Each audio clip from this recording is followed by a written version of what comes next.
연초부터 떨어졌잖아요. 떨어졌죠. 그러니까는 절호의 매수 기회인 거예요. 잘 살펴서 바닥에 적극적으로 들어가는 것도 괜찮다.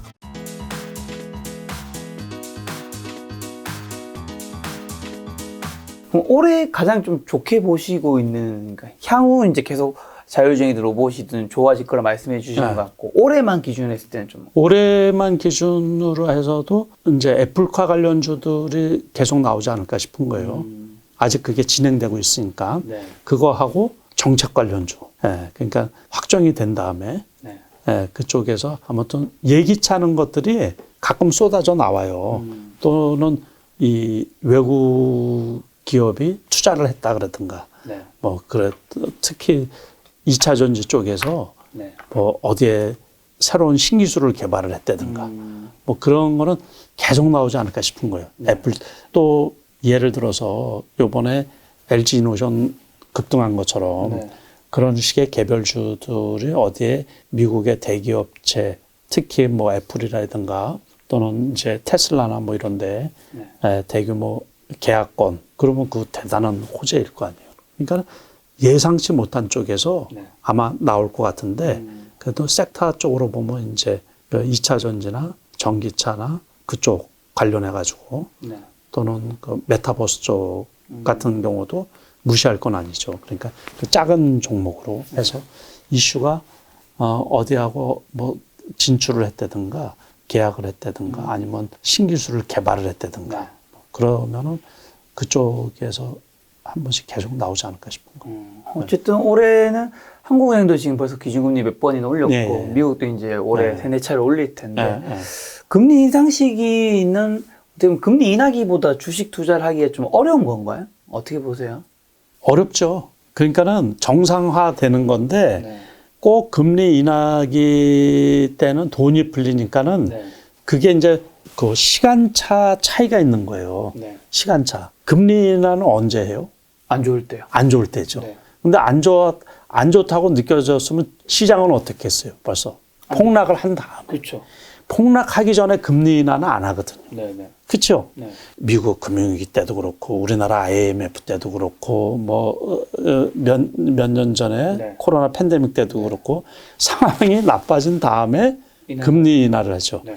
그 중국에서 금리 인하를 요즘에 계속해서 하는데 홍콩 주식 엄청 떨어졌어요. 홍콩 H 증시하고 홍콩 네. 그 증시가 항생 지수가 네. 고점 대비 작년 봄에가 고점이었거든요. 네. 거기에서 거의 한 30% 떨어졌어요. 그건 모르고 계셨죠. 네. 그 다음에 이제 금리 인하를 하는 거예요. 그 이제 중국 주식이 직접 떨어진 게 아니고 그러고서 중국에서 그 규제도 많이 하고 막 이러다 그렇죠. 보니까는 그러면서 그 중국 주식 그 홍콩 증시가 엄청 많이 떨어졌어요.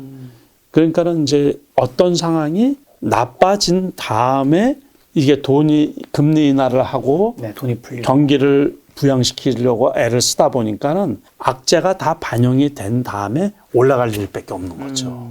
그런데 우리가 금리 인상은 어때요? 거꾸로예요. 네.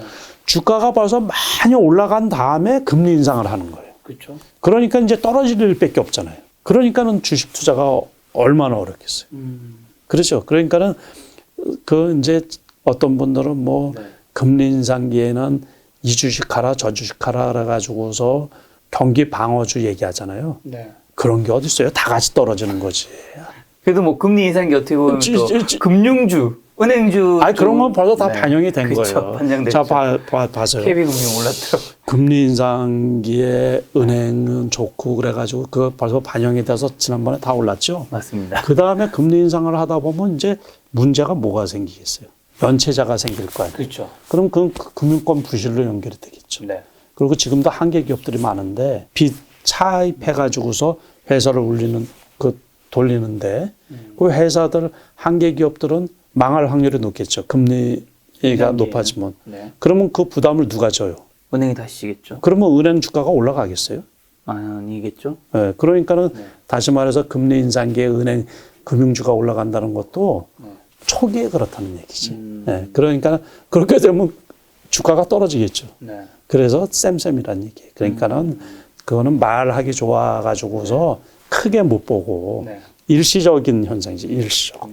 금리 인상 시기에 그래도 뭐 해야 할 투자랑 하지 말아야 할 투자 좀 나눌 수 있다면 그런 게 있을까요? 그러니까는 대부분 그렇다고 금리 인상기에 네. 이제 과거의 경험상 네. 계속 그러면 떨어지느냐 절대로 그렇지가 않거든요. 그렇죠, 그렇죠. 그래서 요번에도 제가 2월 달까지는 하지 말라고 그러고 네. 3월 달에 미국에서 금리 인상을 만약에 한다 그러면 그 이후에 주가가 올라간다 그런 얘기. 그리고 다음에 이번 달에 하고 다음 달에도 하고 그러지는 않을 거 아니에요. 네. 그러면 그 텀이 있을 거잖아요. 그렇죠. 그 다음에 그 액션 취하잖아요. 그러면 어느 정도 반등하다가 그 다음에 또 세게 하면은 네. 또 떨어지겠죠. 그러고서 그러다가 이제 금리 인상을 계속해서 하다가 안 할 거 아니에요. 네. 그러면 주가가 계속 올라가겠죠. 이제 그 다음에. 그러니까 그 텀을 보고서 투자를 하라 그런. 첫 번째 금리 인상하고 한 이후로 조금 네. 그러니까는 모든 게 우리가 주식 시장에서 제일 조심해야 될 게 불확실성이거든요. 그렇죠, 그렇죠. 불확실성 때문에 그런 거고 그게 확실하게 보이면 대처 방안이 생기는 거예요. 그래서 제가 항상 하는 말이 1분기 때 시장이 꼬꾸라지고 막 그러잖아요. 그러면 절호의 매수 기회인 거예요. 원래. 지금 연초부터 떨어졌잖아요. 떨어졌죠. 그러니까는 그냥 넉놓고 있으면 안 되고 네. 잘 살펴서 네. 바닥에 적극적으로 들어가는 것도 괜찮다. 그런 얘기죠. 떨어질 수도 있지만 어쨌든 네, 잘 살펴보고. 그래서 전제 조건이 뭐냐면 네. 잘 살펴보고서 미국장하고 네. 그래서 잘 살펴보고서 그래서 저는 잘 대응이 안 되시는 분들은 미국에서 금리 인상을 한 이후에 네. 이제 투자 조금 덜 먹더라도 확인하고 확인하고서 투자를 하라는 얘기고 네. 그러니까 떨어지는 칼날은 우리가 잡지 말아 그랬잖아요. 그렇죠. 네, 그래서 바닥에 아까 그 지표로 여러 개 이제 보여드렸잖아요. 네. 이렇게 주식이 기본적으로 그래요. 이렇게 이제 행보해서 진짜 더 이상 떨어질 게 없을 때 있잖아요. 네. 그러고서 이게 호재가 나왔단 말이에요. 네. 그럴 때는 이제 적극적으로 이제 매수를 같이 동참을 하는 거죠. 이제 항상 이렇게 떨어지다 보고 이거 소외되고 뭐 이럴 때는 소위 말해서 동전주 아니에요, 이거. 네. 그죠? 그러니까 다른 것도 마찬가지예요. 떨어지고 있는 상태에서는 사지 말고 아까 말씀드린 것처럼 크래프톤 같은 경우도 바닥이 아직 확인이 안 됐잖아요. 네. 근데 카카오 같은 경우는 네이버는 바닥이 지난번에 다지는 중인 것 같거든요. 네. 네이버 같은 경우. 이거 보세요. 여기서 이제 반등 왔다가 다시 떨어지고 그런 건데 그러다 또 더 떨어질 수도 있죠. 네. 물론. 아직은 바닥이라고 하기는 그런데 카카오도 이제 이런 모양 나오다가 이것도 이제 그렇지만 아직은 확인을 할 수는 없죠. 이게. 그죠? 아직은 여기서 나오는 그래프를 이렇게 역전해야 되거든. 역전. 그러니까 삼성전자처럼 그때 7만 원에서 이렇게 횡보하다가 그렇죠, 그렇죠. 확 올라타야죠. 이제. 네. 네, 그런 것처럼. 그런 시그널이 나온 다음에 네. 투자를 하는 게 좋은 거고 아직은 조금 이제 이르지 않나 이제 그런 얘기. 여기서처럼 여기에서는 완전 역배열이잖아요. 이제 21선이 여기까지 내려오고서 여기에서는 제가 이제 10년 전에 이게 붙인 말인데 역배열 속의 정배열이라고 그러거든요. 그러니까 이거를 못 듣는다고요. 그러니까는 여기에서 무조건 팔았다가 여기까지 다시 떨어졌다가 이제 재차 이렇게 엎어간 거죠. 이것도 이제 더 떨어질지 아닐지는 모르지만 그래도 이 정도면 괜찮지 않을까 싶으니까는 이제 제가 여기 있을 때 벌써 말씀을 드린 건데 여기에 지난달 했던 때가 이때쯤이죠. 이때쯤 얘기했을 때 한 7만 5천 원까지 떨어지면 좋겠다 그랬는데 거기 또 그게 여기까지 왔네요. 그죠? 진짜 아까 전에 카카오랑 네이버랑 지금 삼성전자를 말씀해 주신 단순하게 한 번만 정리하면 이렇게 떨어질 때 싸다고 들어가지 말고 좀 지지하는 거 보고 또 상승하는 거 보고 좀 덜 먹더라도 그렇죠. 좀 상승하는 거 좀 확인하고 들어가도 분위기. 그리고 시장 전체 분위기, 네. 우리나라 시장, 미국 시장 이런 거 전체 분위기를 보고서 그래야지 자기 그 돈은 얼마나 그 귀한 돈이에요, 그거. 그걸 가지고서 주식 투자를 하면서 돈 벌려고 자산을 늘리려고 하는 그 주식 투자에서 돈 까먹는 일이 그렇죠. 최소화할 수가 있죠. 김 작가님도 이 주식에서 혹시 까먹지는 않으셨어요? 아, 저는 다행인 거는 제가 작년 말에 주식을 전부 다 팔고 어유 잘하셨네. 제가 주식을 잘 알아서가 아니라 집을 사는데 돈이 모자라서 주식을 다 팔고 이제 샀는데 진짜 잘하시죠. 네. 운이 좋았던 거죠, 진짜 이거. 그러니까 역시 그 럭키 책 쓰신 분은 다르죠. 그러니까 운 공부를 얼마나 하셨겠어요. 아니 저는 그래? 그때 저한테 좋은 멘트를 해주심이 바로 남석관 대표님이 이제 주변에 사례 드시면서 저한테 해주셨던 말씀이 이제 과거에 어쨌든 시장이 좋아서 돈을 벌 때가 있잖아요. 근데 그때 이제 주변에 몇 분에게 집을 사라고 얘기해 주셨는데 어떻게 보면 시장이 좋을 때 내가 실력이 좋다 생각할 수도 있잖아요. 그래서 계속 투자하셨던 분들은 조금 잘 안 좋은 그 사례를 얘기해 주셔서 저도 그때 아 그렇지. 지금 안정되게 집 한 채를 사놔야 그렇죠. 되겠다. 그게 평생 자산이 되니까는. 네. 그러니까. 그럼 방금 말씀해 주신 네이버랑 카카오 둘 중에서는 그래도 네이버 차트가 조금은 그래도 더 나은 거죠? 그렇죠. 그러니까 카카오가 진짜 좀 괜찮은 회사라고 저도 믿고 네. 저도 여기에서 손해 많이 봤어요. 그러고선 거의 다 팔고 진짜 보초만 갖고 있는데 그 먹튀 논란도 일어나고 그러니까는 전부 다 그 자회사들 상장시키고서 껍데기 비슷하게 남아가지고서 하다 보니까 저도 투자자 입장에서 되게 열받고 그냥 속상하고 그러거든요. 진짜 이때랑 분위기가 국민 여론 분위기가 그렇죠. 너무 달라져서 진짜 어떻게 보면 투자자들을 뒤통수 친 격이죠. 중장기 투자자들, 장기 투자자들한테. 투자자 얘기 나오셔서 최근에 보면 오땡땡이라든가 신땡땡 등 그 개별 종목 기업들이 거래 정지라든가 뭐 상장 폐지 리스크를 가진 경우들이 있잖아요. 최근에 또 뭐 아파트에서도 그런 여러 가지 있었는데 그렇죠. 사실 그거는 내가 뭐 어떤 공부를 소홀히 해서 몰랐던 경우도 있지만 정말 그냥 열심히 종목을 공부를 하고 했는데 예상치 못한 사건이 벌어져서 내가 큰 자산이 날아갈 수 있는데 이런 건 좀 어떻게 좀 최소화할 수 있을까요? 그거 최소화할 수 있죠. 근데 이제 오땡땡은 방법이 없어요. 그 우량 회사하고 그렇죠. 개인의 일탈로 인해 가지고 근데 그 시스템 자체가 그렇게 허술하다는 것 자체가 지금 이게 제가 주식 투자를 1980년대부터 했잖아요. 그때는 그 사기꾼들도 많았어요. 그러니까 분식회계도 많이 해가지고 제가 상장 폐지된 그 주식을 산 것도 진짜 제가 그 당시거든요. 그 당시. 그러니까 2000년 초반인가? 전업 투자 해가지고 얼마 안 돼가지고 그때 그 분식회계 한 회사 주식 사가지고 제가 갖고 있던 현금을 다 날렸거든요. 그때 주식 투자하면서 유일하게 3개월 동안 주식을 못했어요. 돈이 없어서. 네, 그래가지고 그거 상장 폐지할 때 제가 그 진짜 두통도 생기고 심통도 생기더라고요. 심통.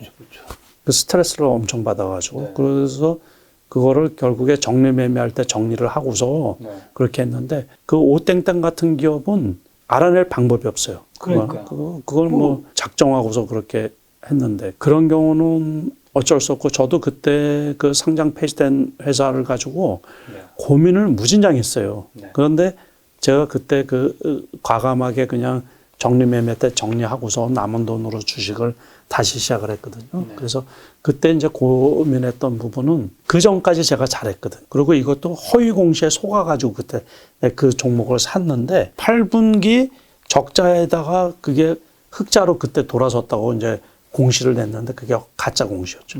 허위 공시. 그 당시는 그게 비일비재하고 저기 대표가 횡령하고 뭐 그 얼마 전에도 그런 일들이 되게 많이 있거든요. 그런 것들을 많이 이제 쏟아내고 그랬는데 지금도 그 미비한 거죠, 법적으로. 그 신라장 같은 경우는 원래는 좀 피할 수가 있는 거예요, 투자할 때. 신라젠을 제가 그 회사를 살펴본 게 9년 전에 살펴본 거예요. 상장되기 전에 들어가서 조사를 해보니까 그 당시에는 그러니까 비상장 주식이었죠. 그런데 그때는 이제 이 조합으로 인해 가지고 엔젤 투자, 장애 주식 투자하는 그런 데들이 많이 있는데 어떤 지인이 이제 그쪽에 투자를 하는데 회사가 어떠냐 그래서 제가 그때 알아봤거든요. 저는 그 투자할 때 그 원칙이 실제가 없는 회사는 잘 투자를 안 해요. 그러니까 그때만 해도 자본금 대비 매출이 없더라고요. 그러니까는 물론 이제 미국에 보면은 아멕스 생명공학 지수라는 게 있거든요. 거기에 들어가 있는 벤처 회사들 다시 말해서 생명공학 바이오 쪽의 회사들은 매출이 없는데도 그 기대 심리 가지고서 있죠. 이렇게 이제 주가가 올라가는 경우도 많고 시가총액이 되게 큰 주식들도 되게 많아요. 그건 세계적인 현상이에요. 그래서 캐나다 같은데 벤처 거래소에 등록돼 있는 회사 같은 경우도 매출이 뭐 1년에 1, 2억밖에 안 되는데 시가총액은 수천억인 회사들 되게 많이 있거든요. 그러니까 우리나라 같은 경우도 그래서 이제 신라젠 같은 경우도 기술 특례로 해서 이게 상장이 된 거죠. 상장이 되고서 그 주가가 만 원 밑에까지 떨어졌었어요. 그 제가 원체 잘하는 그 회사이기 때문에. 제가 공부를 많이 했기 때문에. 근데 그게 15만 원까지 올라갔단 말이에요. 맞아. 그래서 3임상에 성공을 하더라도 그 가격이면 끝인 거예요. 저는 주식 투자를 하면서 그 경험이 되게 많이 있거든요. 그런 거를 많이 봐서. 그래서 제가 그 당시만 해도 그 대면 강의를 여러 차례 많이 했었는데 그때 그 투자자분들한테 제가 절대로 그 10만 원 위에서 사지 말라 그랬어요. 그래서 그게 거기에다가 7만 원까지 떨어졌을 때도 연락들이 많이 왔거든요. 이거 어떠냐고. 제가 그거 절대로 하지 말라 그랬어요. 그래서 저는 실질적으로 신라젠 투자를 전혀 안 했거든요. 그게 그 3임상 실패하고서 8,000원대까지 떨어졌다가 또 반등이 일어나가지고 15,000원대까지 갔다가 12,000원에서 거래 정지가 된 거거든요. 그러니까는 그 투자자분들이 그 지분이 개인 투자자가 92% 정도가 되고 그러니까는 그 무진장 속상하고 그 억울한 일이죠. 그러니까는 제가 보기에는 올라갔을 때는 좋은 것만 보이는 거예요. 좋은 거. 그러니까 항상 임상 우리가 3임상에서 성공하기가 상당히 어려운가 보더라고요. 그러니까 여러 바이오 회사들이 있는데 그래서 바이오 투자는 절대적으로 그 임상이 성공한 이후에도 그 회사 말고도 되게 많아요. 그러니까는 제가 이름 거론하기는 뭐하지만은 5만 원 넘었던 회사가 지금 8,000원에 있는 회사도 있고 그러거든요. 그 경우는 그 항암제가 나와가지고 판매도 되는 걸로 알고 있는데 그런데도 그래요, 주가가. 그러니까는 그래서 주식시장 자체가 꿈을 먹고 이렇게 자라는 시장이지만 그렇지만 현실적으로 실적이 어느 정도 수반이 돼야지 되고 기업 가치, 주가는 항상 기업 가치하고 수렴을 하기 때문에 그러니까 그 회사가 그 신라젠이라는 회사가 그래 매출도 형편없는 거의 없다시피 하는데 지출은 뭐 그냥 어마어마하게 큰 돈이 나가고 시가총액도 2위까지 올라갔던 주식 아니에요. 그러니까는 그런 거는 가격이 싸다고 해서 이제 15만 원까지 갔다가 만 원대니까 저게 혹시 그 망하게 하겠냐 그래가지고서 나중에 투자하신 분들도 제가 많이 알고 있는데 그런 분들 입장에서도 가격이 싸고 비싸고를 떠나가지고 진짜로 인생이 날아가는 거거든요. 전 재산이 다 날아가고 그러거든요. 그래서 또 우리가 이제 코스닥 그 심사위원회에서 한번 또 이제 걸르게 되어 있으니까는 한번 지켜봐야죠. 근데 그 투자하시는 분들은 진짜 속이 타죠. 그게. 제 정말 친한 친구 중에도 한 명이 있는데 실질적으로 잘 살펴봐야 돼요. 진짜로. 그런 그 허위 공시가 아니더라도 뉴스를 가지고서도 지난해 같은 경우 한 종목에 1억 정도 손해본 경우 있는데요. 그것도 식사하러 갔다가 밑에 그 뉴스만 보고서 밑에 저기까지 떨어지겠나 해가지고서 이렇게 떨어졌는데 그 부인 뉴스가 나온 거예요. 부인 그 회사에서. 그러면서 그게 밑에 것까지 다 잡혀가지고서 그날이라도 제가 팔았으면 괜찮은데 밖에 일이 있어가지고서 뭐 이렇게 하다가 보고 그 다음날에 팔았더니 한 종목에 한 종목에 깨끗하게 1억 손해를 봤거든요. 그러니까 가짜 뉴스도 조심해야 되고 허위 공시도 조심해야 되고 실체가 뭔지 잘 살펴봐야 되고 특히 지난해 우리가 코로나 때문에 코로나 치료제 무슨 그쪽 진단키트 업체들이 실적은 좋죠. 그래서 그 덕을 많이 봤지만 그 시즌만 해도 그 물론 이제 100% 무상증자가 있었지만은 그 30만 원 넘었던 게 지금 100% 무상증자를 한 거를 감안을 하면 지금 10만 원에 와 있는 거죠. 그 5만 원대 있으니까 그 정도로 엄청 올라갔다가 지금 엄청 떨어진 종목 들이 많이 있죠. 네. 그래서 우리가 늘 주식 투자는 오버슈팅하는 부분이 있기 때문에 과열할 때는 그래서 그런 것들을 좀 잘 살펴보시고 한미약품만 해도 옛날에 80만 원 넘었잖아요.